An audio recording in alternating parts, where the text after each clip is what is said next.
Selamat pagi. Kami dari kumpulan 13 akan menerangkan topik-topik dalam bab 6 yang bertajuk metafizik. Ahli kumpulan kami terdiri daripada 6 ahli kumpulan. Kita mulakan dengan pengenalan. Apa itu metafizik? Metafizik dalam falsafah adalah kajian tentang realiti pada tahap yang paling asas. Ia mengkaji prinsip-prinsip kewujudan dan sifat dasar segala sesuatu, termasuk konsep-konsep seperti keberadaan, ruang, masa, sebab akibat dan hakikat sesuatu yang ada. Metafizik bertujuan menjawab soalan-soalan mendasar seperti apakah yang sebenarnya wujud dan apakah sifat sesuatu. Ianya berfungsi sebagai asas kepada pemahaman kita tentang dunia dan semua ilmu lain dalam falsafah. Metafizik adalah cabang falsafah tentang sifat dasar kewujudan, realiti dan alam semesta.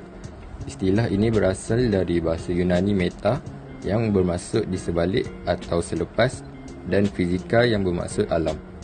Metafizik menjelaskan perkara-perkara yang berada di luar dunia fizikal yang boleh dirasai atau diukur oleh manusia. Terdapat beberapa konsep metafizik, antaranya ialah ontologi. Ontologi ialah kajian mengenai kewujudan dan realiti. Ia cuba menjawab persoalan seperti apa yang ada atau apa yang benar-benar wujud. Ontologi menyelidik tentang kategori kewujudan seperti objek fizikal, pemikiran, makhluk atau tenaga. Yang kedua ialah kosmologi. Kosmologi ialah kajian tentang asal-usul, struktur dan sifat alam semesta. Metafizik kosmologi berurusan dengan soalan tentang bagaimana alam semesta tercipta atau bagaimana ia berfungsi dan apa tujuannya. Seterusnya ialah dualism and monolism. Konsep-konsep ini merujuk kepada perdebatan mengenai apakah realiti terdiri daripada dua unsur berbeza, iaitu mind and matter atau roh dan benda, atau hanya satu unsur asas. Seterusnya ialah ruang dan masa. Metafizik ini menyelidik tentang sifat ruang dan masa, apakah mereka wujud secara bebas atau hanya bergantung kepada objek fizikal dan peristiwa, ataupun adakah ianya hanya sekadar ilusi. Yang terakhir ialah kebebasan kehendak ataupun free will and determination. Adakah manusia mempunyai kebebasan dalam membuat pilihan atau segalanya telah ditakdir oleh faktor-faktor yang tidak dapat diubah, ataupun semuanya berlaku secara rawak sahaja. Yang ketiga ialah hubungan insan dengan alam. Hubungan insan dengan alam terbagi kepada dua, iaitu kosmologi dan ekologi. Kosmologi merujuk kepada kosmos yang bermaksud alam dan logi bermaksud ilmu. Secara umumnya, kosmologi adalah cabang ilmu astronomi yang berkait dengan kewujudan dan perubahan alam semesta dari awal kejadiannya hingga sekarang dan seterusnya. Alam metafizik adalah alam yang tidak dapat dilihat secara panca indera manusia, seperti alam akhirat. Yang kedua adalah ekologi. Ekologi merujuk kepada perkataan oikos yang bererti rumah dan logos yang bererti sains. Dari aspek sains, ekologi adalah salah satu cabang sains yang membincangkan habitat dan interaksi antara kehidupan dan alam sekitar. Dari aspek agama, ekologi ialah manusia adalah khalifah yang ditugaskan untuk mengurus dan mengatur alam. Baik, seterusnya adalah hubungan insan dengan Tuhan. Konsep hubungan insan dengan Tuhan mengungkapkan hubungan antara manusia, alam dan konsep ketuhanan. Ianya terbahagi kepada dua, iaitu hubungan horizontal insan dan hubungan vertikal insan. Untuk hubungan horizontal insan, mengikut pandangan Hamka, insan diibaratkan sebagai alam kecil, manakala alam adalah insan besar. Berikut adalah beberapa konsep yang utama yang berkaitan. Konsep yang pertama adalah mekanisme. Alam dan manusia dianggap berfungsi sebagai mesin. Ini bermaksud fenomena boleh diterangkan melalui proses yang seragam dan objektif, terutama dalam tingkah laku atau proses mental yang mengatur alam. Konsep yang kedua adalah determinisme. iaitu tindakan manusia dan kejadian alam, boleh dijelaskan secara sebab akibat. Determinisme juga terbahagi kepada dua, iaitu intrinsik. Kejadian berlaku disebabkan oleh faktor dari dalam manusia atau alam itu sendiri. Dan yang kedua adalah ekstrinsik. Kejadian berlaku disebabkan faktor luaran, iaitu di luar kawalan manusia. Konsep yang ketiga adalah realisme. Alam dianggap wujud secara nyata dan objektif, di luar persepsi manusia. Alam adalah realiti yang berdiri sendiri, contohnya seperti dalam konsep Darwinisme yang menyatakan bahawa alam wujud dan berkembang dengan sendirinya tanpa campur tangan luar. Seterusnya kita pergi ke hubungan vertikal insan. Dalam falsafah teologi semula jadi, iaitu natural theology, serta falsafah ketuhanan, iaitu philosophy of God, perbincangan mengenai kewujudan Tuhan. Adakah Tuhan itu wujud? Ia juga ada 3 konsep, iaitu konsep yang pertama, theisme. Ini adalah fahaman bahawa Tuhan wujud sebagai entiti yang mengatur alam, walaupun keberadaannya tidak boleh dibuktikan atau dikesan melalui panca indera atau eksperimen saintifik. Theisme terbahagi kepada 2. Yang pertama, monotheisme, mempunyai hanya satu Tuhan yang Maha Kuasa dan Esa.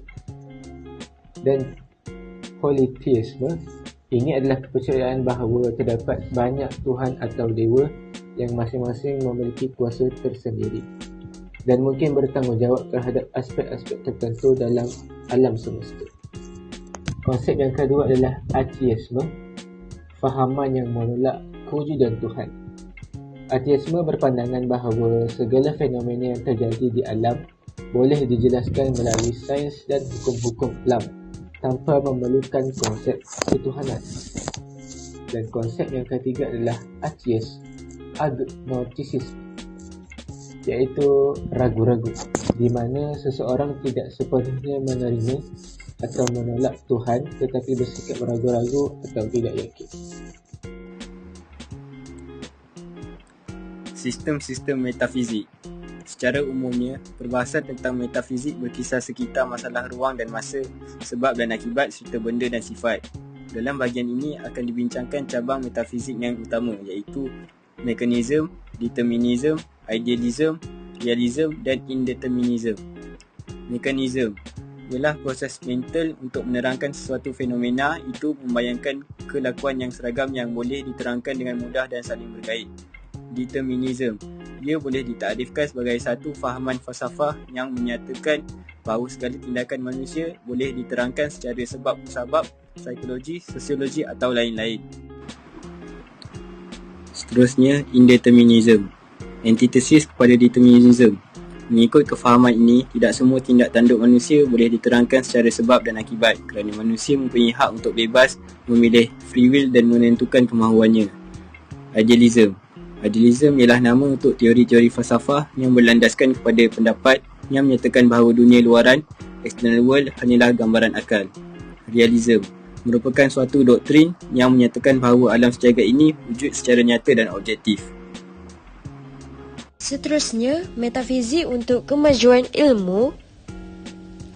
Para filosof merujuk perbincangan mengenai metafizik kepada akal. Para saintis pula menjadikan panca indera ini sebagai asas rujukan dan ahli agama pula menjadikan wahyu sebagai teras kepercayaan. Di dalam Islam, perdebatan mengenai akal, panca indera dan wahyu sebagai sumber pengetahuan sudah berlangsung lama. Namun ketiga elemen ini tidak saling bertentangan, sebaliknya mereka saling melengkapi dan memperkuat pemahaman kita. Islam mendorong umatnya untuk memanfaatkan akal, panca indera dan wahyu secara harmonis dalam mencari kebenaran dan mencapai kebahagiaan. Yang pertama, akal sebagai anugerah ilahi. Ayat ini menunjukkan bahawa akal merupakan anugerah terbesar dari Allah, memungkinkan manusia untuk berfikir, menganalisis dan memahami hukum-hukum alam. Dan Al-Quran mendorong umat untuk merenungkan ciptaan Allah sehingga dengan akal manusia dapat mengembangkan ilmu pengetahuan dan menyelesaikan masalah. Selain itu, panca indera sebagai alat untuk mengobservasi alam. Panca indera adalah alat yang Allah berikan untuk berinteraksi dengan alam. Melalui panca indera, umat Islam dapat menikmati fenomena alam sebagai tanda kekuasaannya. Selain itu, wahyu dalam agama, wahyu ini dianggap sebagai sumber pengetahuan tertinggi dalam Islam. Al-Quran dan Sunnah adalah wahyu dari Allah yang memberikan petunjuk tentang semua aspek kehidupan manusia, termasuk moral, etika dan tujuan hidup yang sebenarnya. Wahyu dianggap sebagai petunjuk yang menyediakan apa yang tidak dapat dilakukan oleh akal dan panca indera. Dan saya dapat ulaskan bahawa jika kita menghargai akal, panca indera dan wahyu sebagai anugerah Allah adalah inti dari pengajaran Islam. Ketiga elemen ini harus digunakan secara seimbang dan harmoni, memungkinkan umat untuk mencapai pemahaman yang lebih mendalam tentang alam semesta dan jati diri setiap manusia.